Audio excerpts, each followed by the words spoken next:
Bir ona aytayapti. Men bir kuni erimni bir gapidan xafa bo'ldim. Keyin so'yindim deydi. Erim menga qarab turib aytdi. Farzand dunyoga keldi, farzandning chiroyliligidan, uni qiliqlaridan ikkomiz tong ottiramiz deydi. Ustida tomosha qilib o'tirib tong ottiramiz deydi. Bolamiz chiroyli qiliqlar qiladi deydi.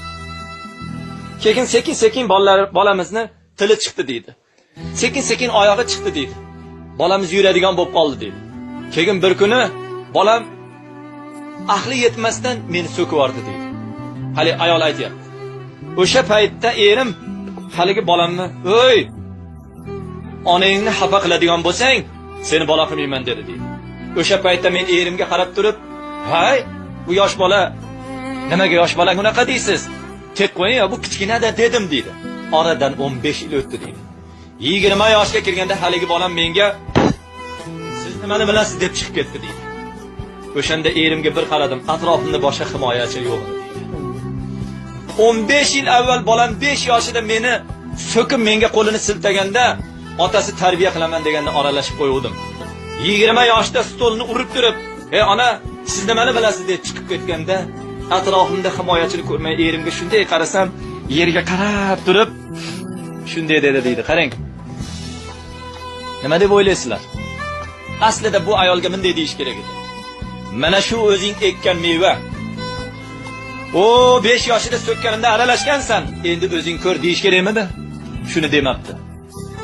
Hali ayol aytadi, erimga qarab tursam, qo'limni ushab turib, onasi bizni oramizni bo'lgan, ya'ni er xotin birga yotadi-yu, bola kelganda ora ayriladi.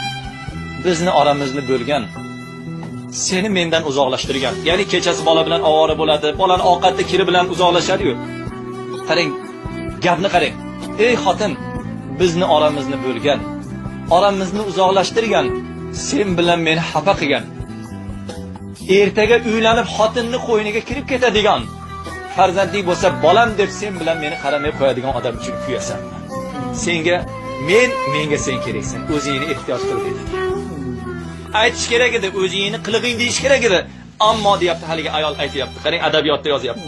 Erim menga tasalli berib, bu yog'iga sen menga, men senga kerakman. Bir-birimizga suyanib o'tamiz. Xafa bo'lma dedi deydi.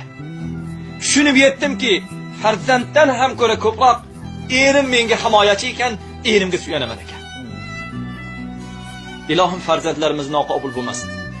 Ilohim umid bilan tarbiya qilib o'stirgan qiz farzandlarimiz munosib joylarga turmushga chiqsin. Turmushda xorlanmasin. Turmushda aziz bo'lsin. O'sha xonadonlarda bizlarga rahmat olib